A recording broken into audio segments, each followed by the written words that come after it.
the stones going on in the background. Let me shut that down and then I'll get back over here. So, welcome everybody. How are y'all doing? So good to see you.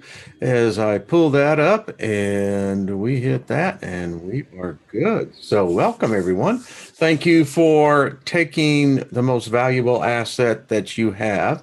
That is your time. And hey, listen, thank you. I appreciate it. You go a lot of different places and an honor to be amongst you. So uh Thursday. Yeah, beautiful day. Cold out there, gonna get colder. Get ready for it, folks, particularly those kind of in the northern plains and what have you. So kind of like that thing that hit us back right there in the holidays. Dang cold. Mm-mm-mm. I saved my tea for this hour, and it's like sitting down, in a comfortable reading chair, and you got the fire going, and you just, you're amongst friends, and you got a good book, and you're sharing it, and others are sharing what their book is, and it really is a beautiful thing when it just flows. And so, anyway, there you go. Hello, moderators. What's up? Everybody love everybody. That's what I say. Favor be upon us all. Seriously. I speak that favor not only for here, but plant the seed for when the journey goes. And we're going to get into a subject that, well, it's not one. It's one that I don't know. Is it regrettably or is it weird? But anyway, what happens really in the transition? And it's one that's kind of like this thing, if you got a fear of something, the best way to defeat fear is just to run head on into it. I mean, let me sparse my words here correctly. There are other situations where if you are in that situation where the flight situation comes in, what is it in the art of war? Better to be able to fight another day. Anyway, how is everyone? Hello, moderators. What's up? Good to see y'all, beautiful people. Lost in Space, Elderberry, Cowboy, Bonnie, Timothy. What's up? Mad Cow. Good to see you, Troublesome. Hello, Deborah Sloan, Raven. Deborah, you're always, I have to just give you a shout out. You're just love your energy. You're always here. And, we send lots of warming love and favor around you, and just a big thank you. So I appreciate you, darling. Jill, what's up? Scotty boy, good to see you as well. And what is that? Preliminal? As it went up, it's like, okay. Kirk, how you doing? Good to see you. Teresa, Balanka, much love to you, darling. How is Isaiah and the kids? Good to see you. Inlo, hello. Good to see you as well. Steven and Greedy, hello. What else? Who else? Joyce, good to see you as well. New Yoda and Susie Q, much love to you. Rhymes all the time. So I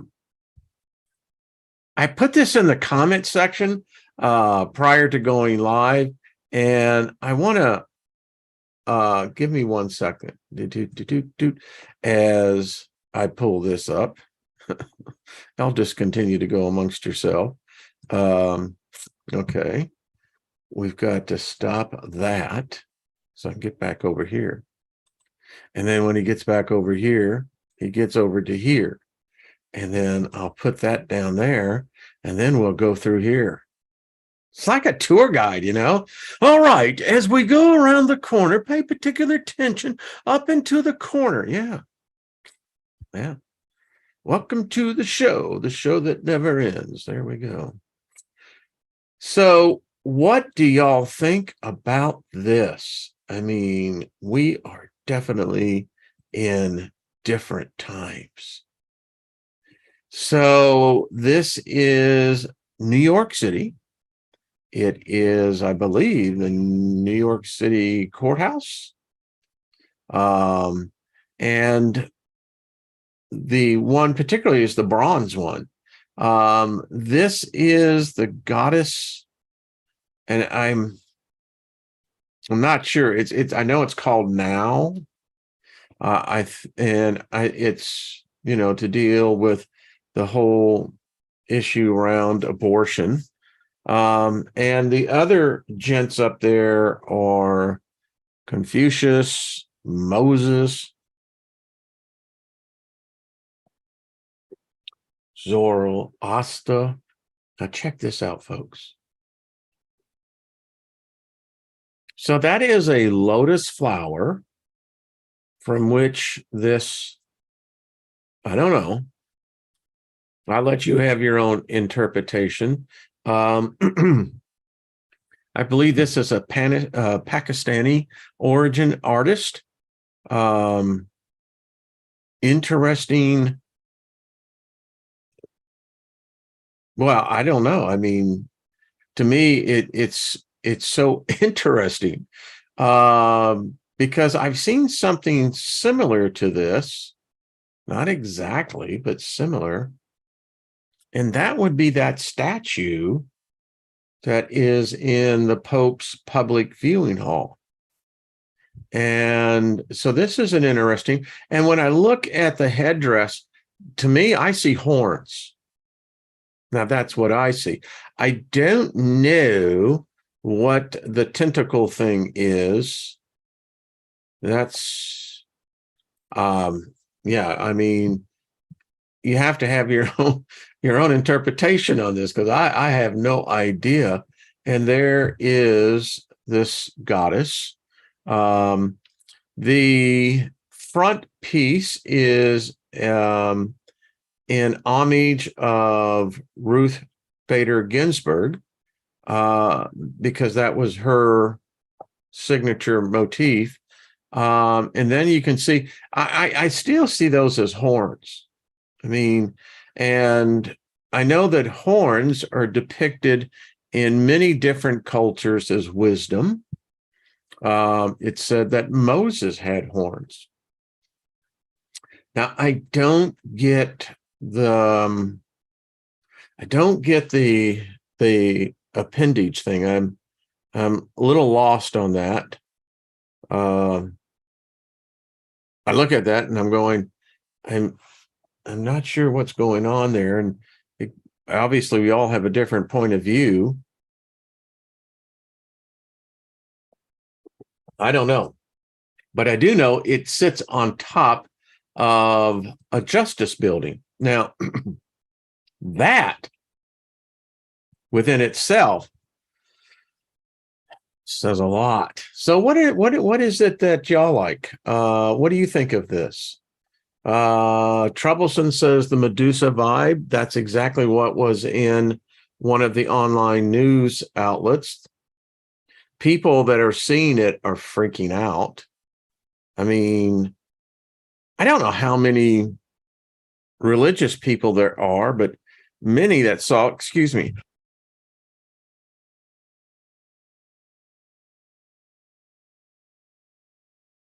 Must sakes alive.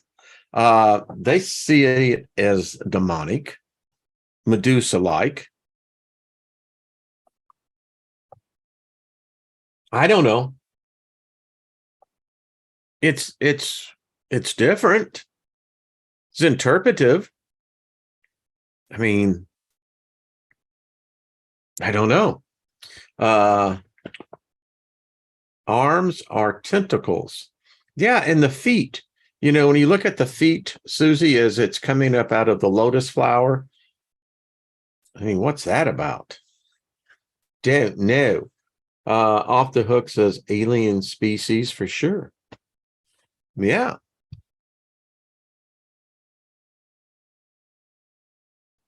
Bonnie says, I see ram horns. That's what I got, you know, from the side profile. You know, you can see those rams that have, yeah. That's what I saw as well. Scotty Boy said Lilith. Isn't that interesting? Wow.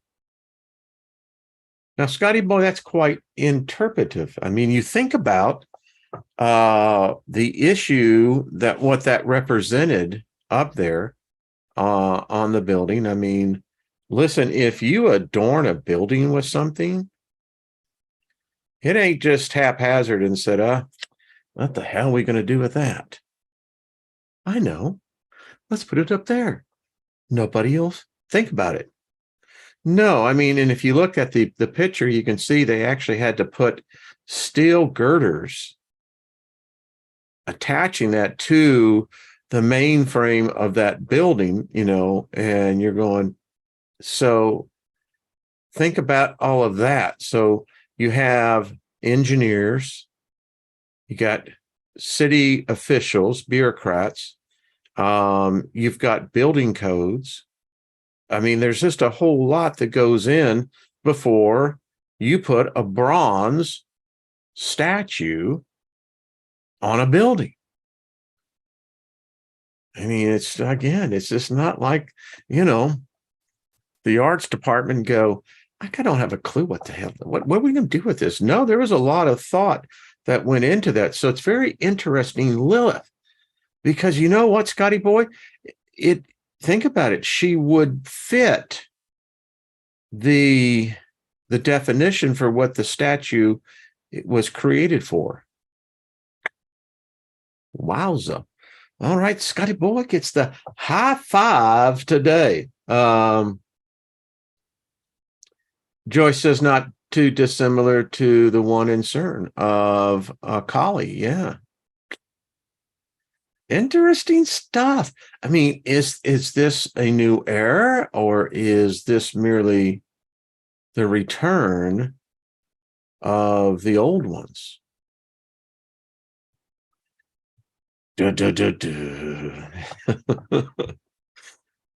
then I can't help but go back and think, well, all right, I get the idea of Enki. It's like, yeah, Enki gets me thinking, and I'm going, all right, because if they went away, they said they'd come back. I mean, I don't think that they were looking for a grand ceremony, a ticker tape parade down, Fifth Avenue. I don't see that happening. But to see them to begin to adorn the tops of buildings, and, from an occult perspective, that's significance. I mean, in so many different ways. That's why, the steeple spires and cathedrals had the gargoyles. Three Rexes. I just love this because I have it right here. So, with hers on the gargoyle. Cute guy. Yeah. He says, don't mess with me, man. He's got that protective thing going all over. But anyway, because that's what they were put up there for. Protection. Now, protection from what? Yeah, that's where we get into a diverse range of thoughts and opinions. I don't know. All right, so this was Enki's Planet. You got that right. Hey, London man, what's up? Good to see you, my friend. So yeah. He says Roman Republic. Yeah. Hey, Stephanie, what's up? Return of the Mesopotamian family, perhaps. You get a gold star too. That is, yeah. When I was in first grade, I remember it vividly. It was a very cool time. But again, the teacher that I had, she had this thing with gold stars, got into my head that, the more gold stars you got, the better. Yeah. So anyway, the gold stars is pretty cool thing. Anyway, but I love that, Stephanie. That's and I think that there is some truth to that. Again, if they've learned to overcome a thing, that the simple physics here, time, distance in space. I mean, if you're going simply on propulsion, even if you could reach the light of speed, which, apparently if you can make and cross that threshold, then we are talking, much to, the warp speed. I can go 10 times faster than the speed of light. It's still big universe. Maybe they figured out the wormhole equation. But again, if our ancestors wrote about them and they have morphed, I don't think it's any different today. If you stand back with just an open objective, let's go, okay, I don't have any money on any of these ponies, none at all. But let's just take a look and see who's in the starting lineup. And you look at this and you're going, all right, that 3-year-old, amazing. And as you start looking at the horses here, they all have one thing in common. They're all from the same farm, which means, yeah, we're looking at different versions, but it's all coming from the same source. So, it may look like it is those characters. Who knows? So I love this group. I know coming down.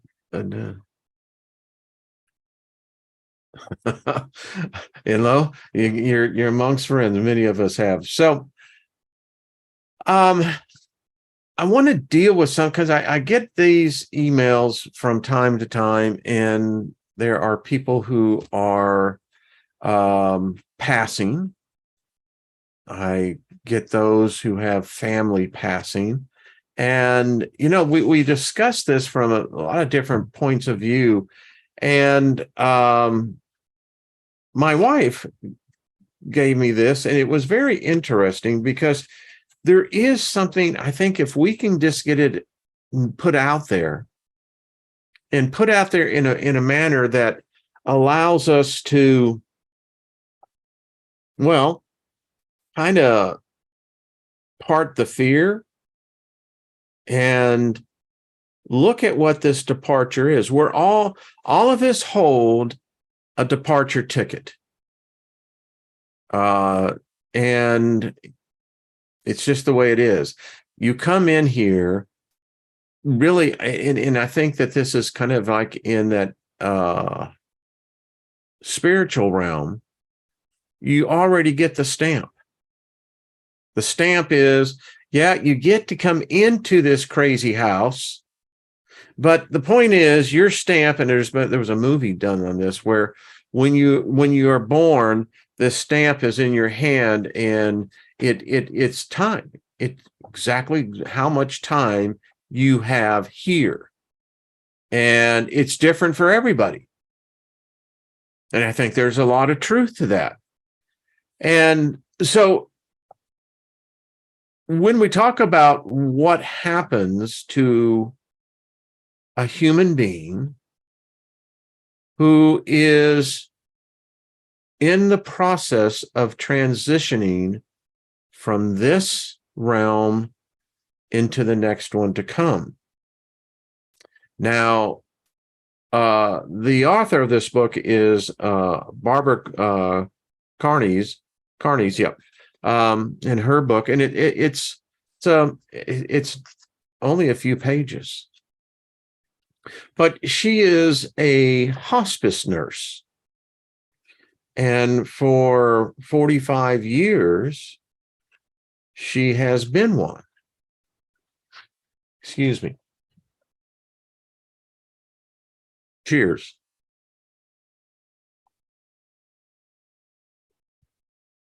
In those 45 years, she helped thousands of people transitioning. And she has a number of books. They're out there. And it's something that we all should have. We all should have a book like this, because every family will eventually face these. It's not a challenge. It's just the cycle of life. For instance, and then we're going to get into, she says, each person approaches death in their own way, bringing to this last experience their own uniqueness. What is listed here is simply a guideline, a roadmap. Like any map, there are many roads arriving at the same destination, many ways to enter the same city. Use this guideline while remembering there is nothing concrete here. All is very, very flexible. Any sign, any one of the signs in this booklet may be present. All may be present, or none may be present. For some, it will take months to separate from their physical body. For others, only minutes. Death comes in its own time, in its own way. Death is as unique as the individual who is experiencing it. So, if the following signs were to be put on a timetable, a very flexible timetable, we could say these changes begin 1 to 3 months before the death experience begins to occur. The actual dying process often begins within the 2 weeks prior to death. There is a shift that occurs within a person that takes them from a mental processing of death to a true comprehension and belief in their own mortality. Unfortunately, this understanding is not always shared with others. So use this, and we'll go on tomorrow with a much more happier topic. But I don't know. I guess in one way, the transition we're all going to be facing is that we're all going to be somewhere. And I think that if we, particularly as a group, just has an understanding of, well, what is really occurring here. We all have our thoughts, but each and every one of us firmly believe that we are immortal. And if you truly believe that, then the dying experience, what this show is being titled, takes on a kind of a different perspective, because it's like going into a baseball game. You know what the game is, you know the rules, you know how the game is played.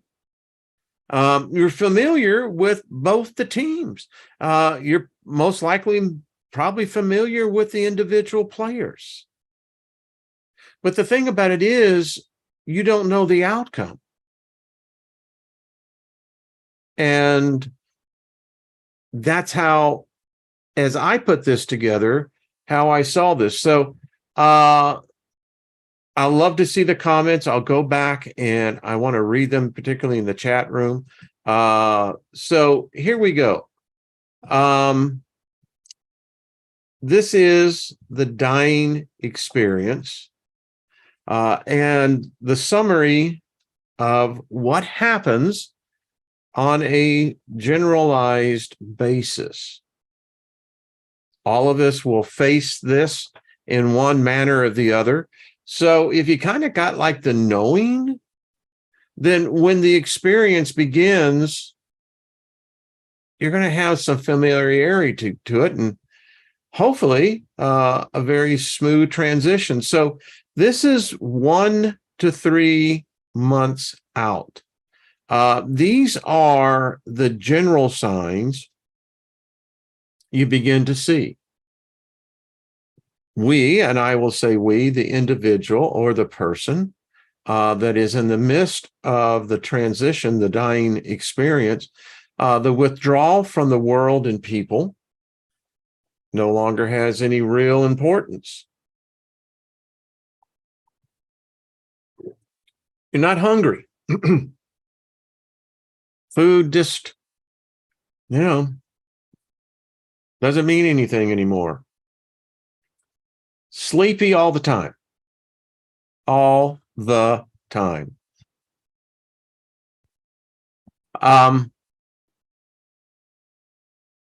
Going inside of self. Now, we all have this foundation where we have this view of self, but it's actually used to interact here. Truth be told, people have many different masks, many different shapes, many different perspectives about themselves. For instance, we have self, but if we're going to a party, well, you want to look good. You want to be able to have a uniqueness.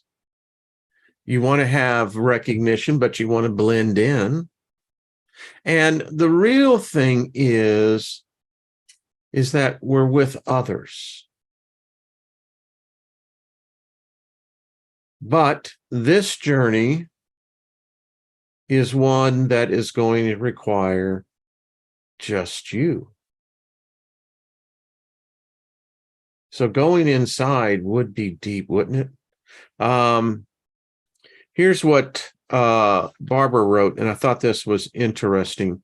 She says, as the acknowledged that, yes, I am dying becomes real, a person begins to withdraw from the world around them. This is the beginning of separation. First from the world, no more interest in newspapers or television, then from people. No more neighbors visiting, tell Aunt Jessie I don't feel like company today, and finally from the children, grandchildren, and perhaps even those persons most loved. This is the beginning of becoming a time of withdrawing from everything outside of oneself and going inside. Inside, where there is a sorting out, evaluating oneself and one's life. But inside, there is only room for one. This processing of one's life is usually done with the eyes closed, so sleep increases. A morning nap is added to the usual afternoon nap. Staying in bed all day and spending more time asleep than awake becomes the norm. This appears to be just sleep, but know that important work is going on inside on a level of which outsiders aren't aware or allowed in. With this withdrawal comes less of a need to communicate with others. Words are seen as being connected to the physical life that is being left behind. Words lose their importance.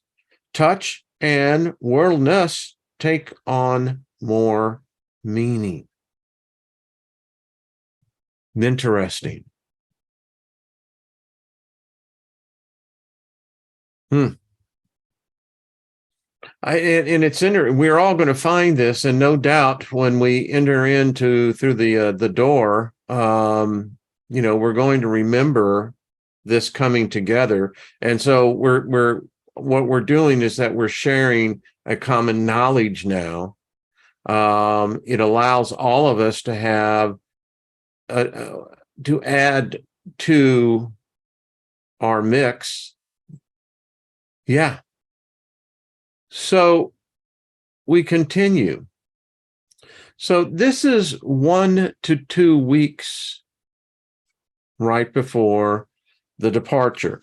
And in here, there's actually 2 different types of changes that are taking place in the individual, which means us. I mean, you can just put yourself into this thing because that's exactly what it is.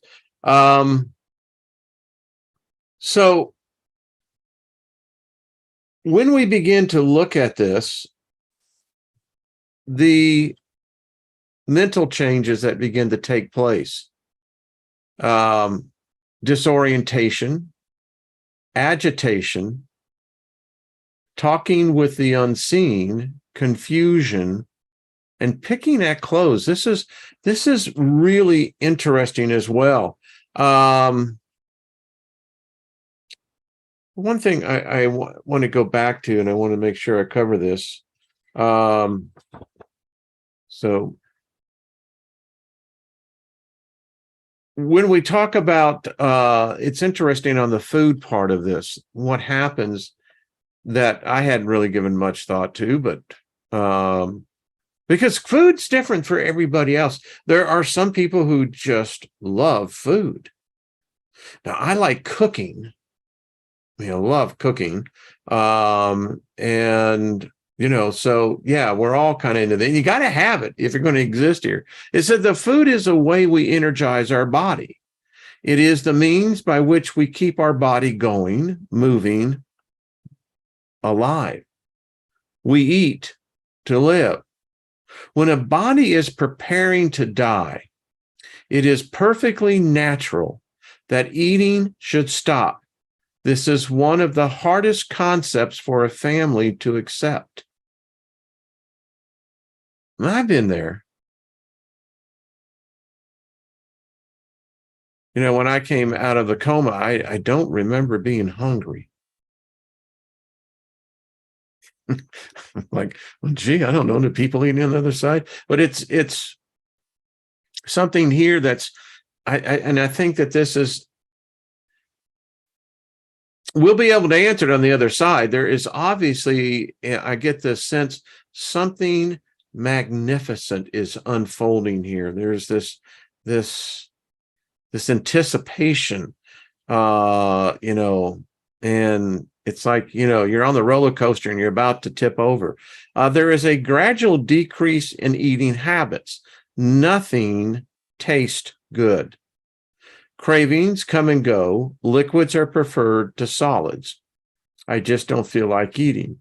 Meats are the first to go, followed by vegetables and other hard to digest foods, until even soft foods are no longer eaten. It is okay not to eat. A different kind of energy, get this, is now needed. This is a spiritual energy, not a physical one. And it will sustain from here on. What blows me away here, because she brings it out. She has obviously seen this in far more people than any of us all combined have ever witnessed. I love this. She says there's a different kind of energy which is needed now. I mean, this is clearly a turning of a switch. This energy is a spiritual energy and not a physical one. And the spiritual energy will begin to take over from the physical one and will begin to sustain everything from here on. Oh, I just think this is just, it's not that scary. I mean, yeah, I don't know what goes on the other side, but apparently, it seems like there's no one coming back. So it can't be that bad. I still don't get the reincarnation thing, but anyway. So she writes here about disorientation. She said, sleeping is most of the time now. A person can't seem to keep their eyes open. They can, however, be awakened from that sleep. There is literally 1 foot in each world. A person often becomes confused, talking to people and about places and events that are unknown to others. They may see and converse with loved ones who have died before them. There may be a pecking at the bedclothes and an agitated arm movements. There is a seeming aimlessness to all physical activity. Focus is changing from this world to the next one. They are losing their grounding to earth.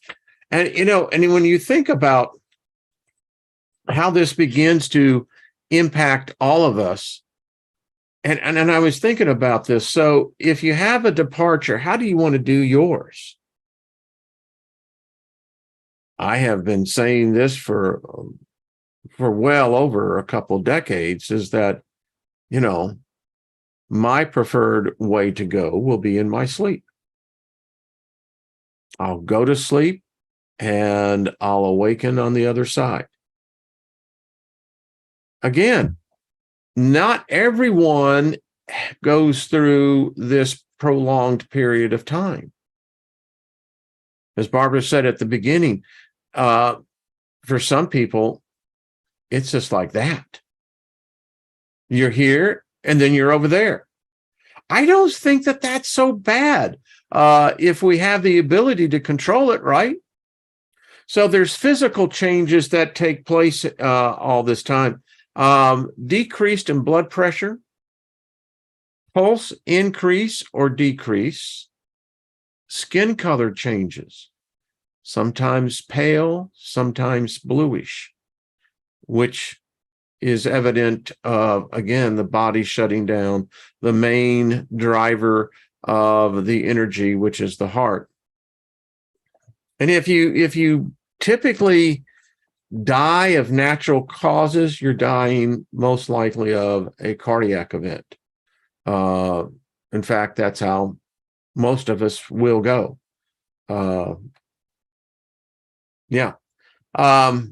Increased in perspiration, respiration irregularities. I can spell it. I can also speak it. Congestion. It's one that's I've witnessed this firsthand. Sleeping but still responding. Grandma, how are you doing? Complaints of body tired and the body being heavy. You don't have the energy to lift your arms. You're still in your body, but and again, not eating, taking little fluids, body temperature, hot and cold. She says the skin color and the changes, flushed with fever, bluish with the cold when you're cold, a pale yellowish pallor, not to be confused with jaundice, often accompanies approaching death.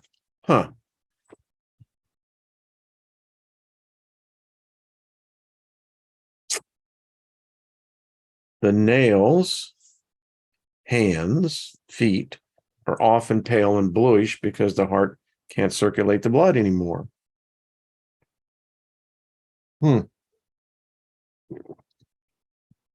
Breathing changes. Respiration may increase from a normal 16 to 20 to upward to 40 or 50 breaths every minute.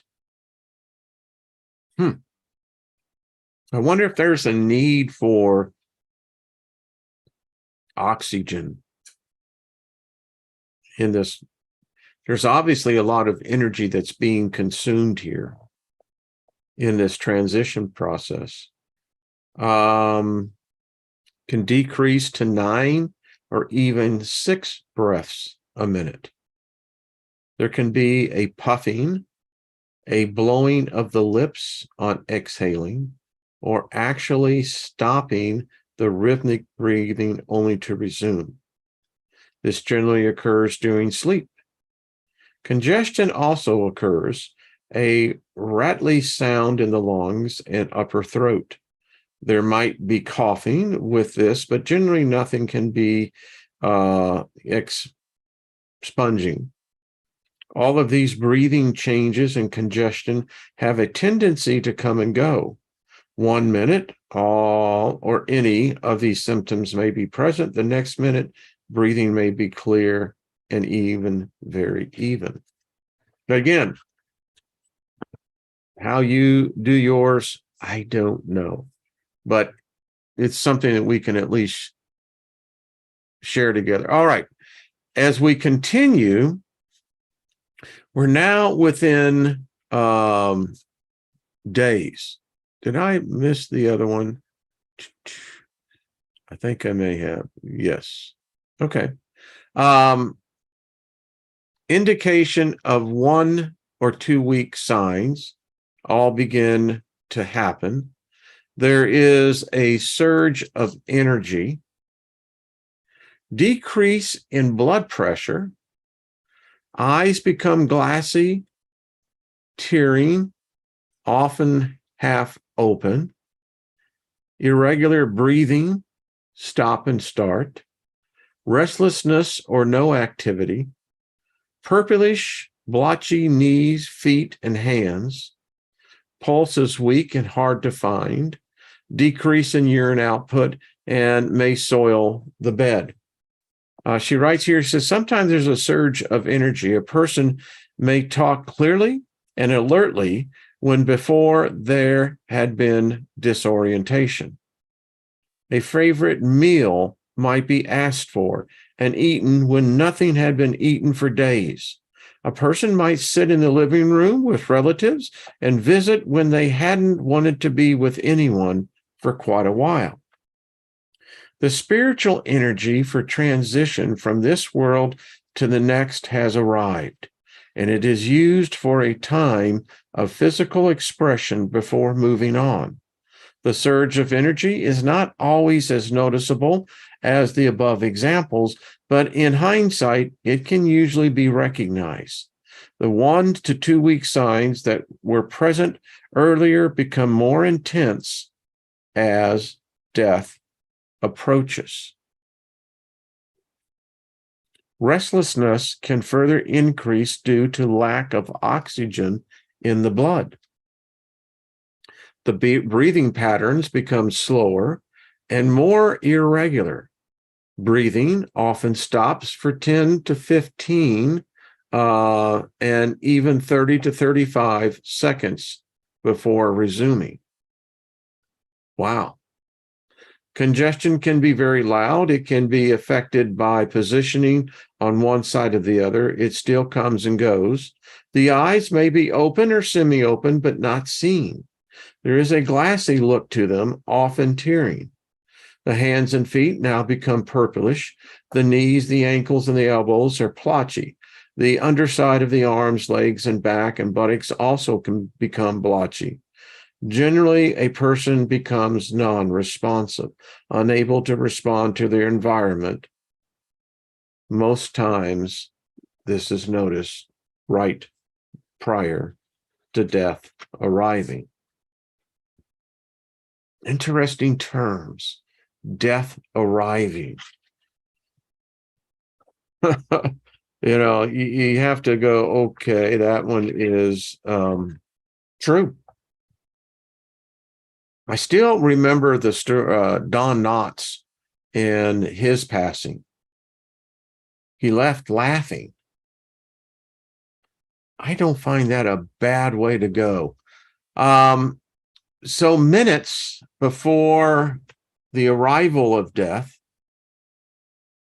if this is going to the inevitable, I'm kind of wondering, well, what can I do to present to death?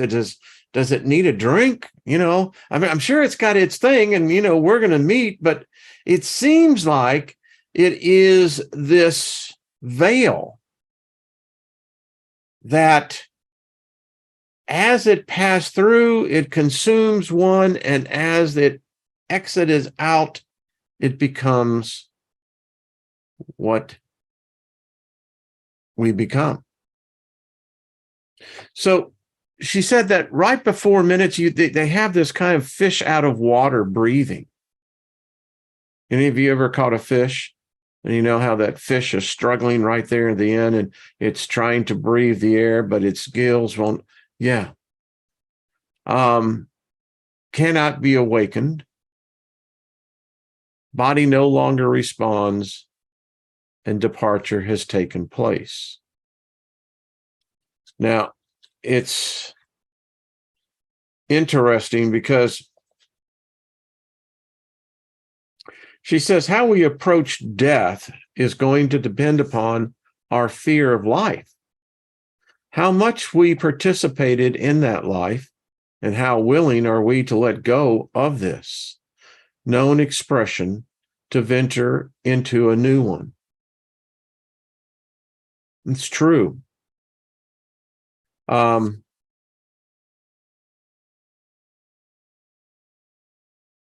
mean, if we were real honest, I mean, I would miss this. There will be a day when we won't be coming together. I will miss that.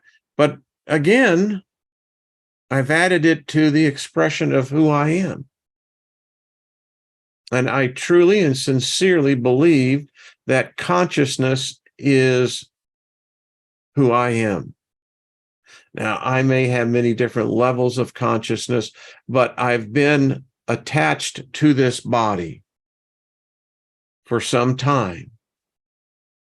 And as it is with all of us, when we become attached to something, we find it difficult of letting go. And it's interesting how willing we are to let go of this known expression to venture into a new one. I like that because it brings a sense of anticipation. I mean, we do a lot of studying here. We study one hell of a lot about the whole, I mean, you want to talk about the occult. I mean, folks, we cover some stuff here that, you know, mighty proud of y'all. That's all I got to say, man. It's like stuck through this, but we cover a lot and it deals with, the unseen, how it impacts here. This is, again, something that we all have. So there's obviously either going to be completely new or completely familiar. Fear and unfinished business are two big factors in determining how much resistance we put into meeting death. I've had this feeling at times because maybe it's because of the near-death experiences that I have found when I have been met the term dead and resuscitated back. I don't know. I'll just lay it out there. I just succumb to the, I don't know if it's a feeling. You get right there where there's a point of complete blacking out of everything. And I didn't find it that difficult of letting go. It says the separation becomes complete when breathing stops. What appears to be the last breath is often followed by one or two long spaced breaths, and then the physical body is empty. The owner is no longer in need of a heavy, non-functioning vehicle. They have entered into a new city, a new life. She has this poem right here. I'm standing upon the seashore. A ship at my side spreads her white sails to the morning breeze and starts for the blue ocean. She is an object of beauty and strength. I stand and watch her until at length she hangs like a speck of white cloud, just where the sea and sky come to mingle with each other. Then someone at my side says, there, she's gone. Gone where? Gone from my sight. That is all. She is just as large in the mast and hull and spar as she was when she left my side, and she is just as able to bear the load of life freight, living freight, to her destined port. Her diminished size is in me, not in her, and just at the moment when someone at my side says, "There, she is gone," there are other eyes watching her coming, and other voices ready to take up the glad shout, "Here she comes." And that is dying. So, there you go. I hope that this has helped you. Hopefully. Yeah. It takes the scariness out of it. And I have no doubt that familiarity carries over. Or do. And I often have wondered that in these last moments of when this transitioning is taking place, if we approached it like we would approach an amusement park. I used to really like roller coasters. I mean, I don't dig the ones that get you into the zero aspect of it all the time.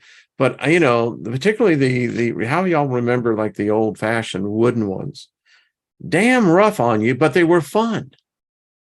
And I kind of look at it that, if I take the approach that it's just like an amusement ride, okay, let's get this thing going, right?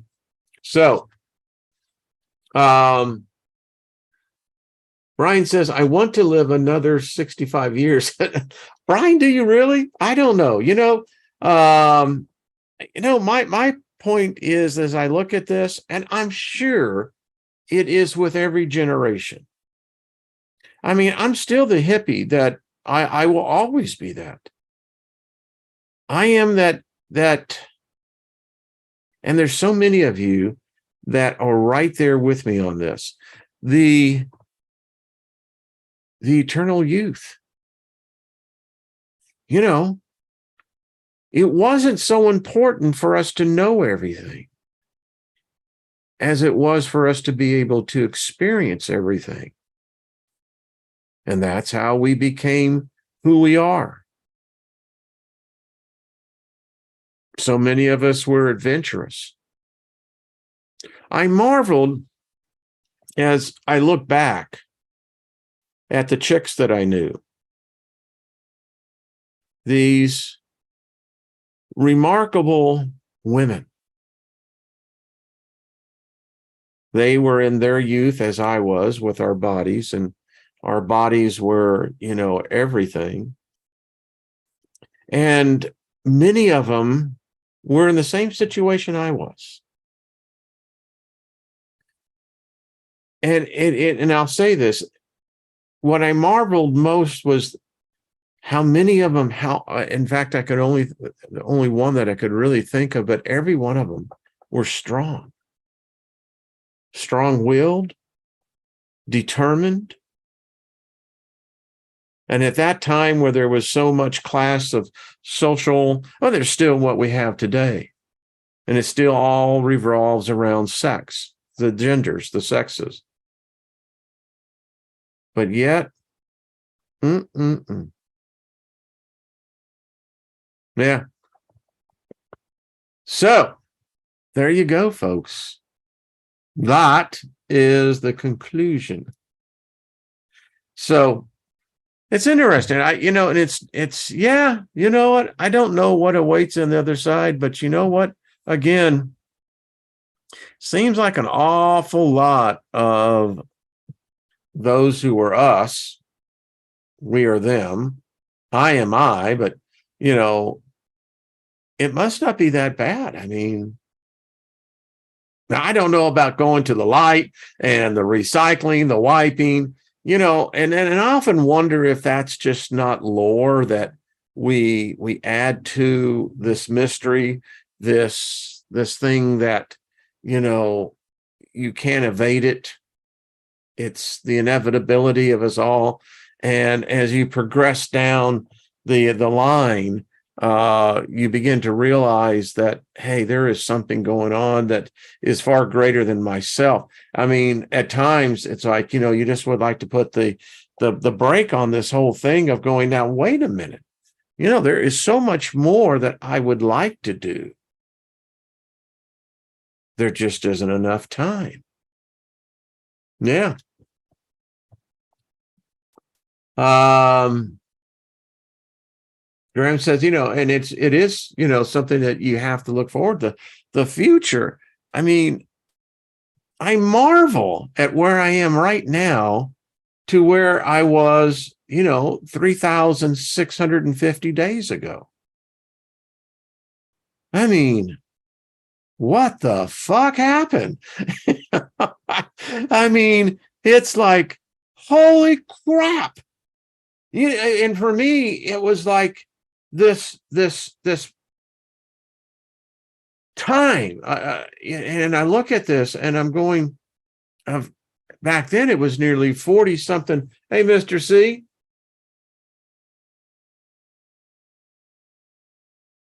And he says, maybe we don't have our work done over here. We don't pass. And then again, I question, I don't know what the job was. I'm looking for the mission statement and the job description again, and I'm, damn it, where did I put that?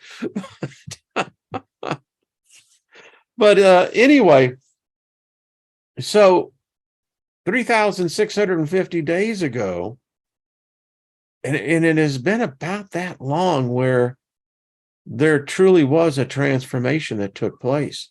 There was this, I can call it an awakening, you can call it something, but something happened, and it's quite amazing. I mean, as Lynn and I were talking about this, it wasn't fun, but I wouldn't trade it for the world. Wouldn't trade it for anything. I'm glad it happened. I am. What amazed me was how trapped I was by the inner walls of a self-made fear. Time is an illusion, Grace. Yeah. So anyway, I think this has been fun. I mean, it's something that will be in the archives, and you just never know when someone will say, saw that program done on that. Now, exactly what happened again? All of you that have been listening, thank you. But now every one of you, you now know. So cheers.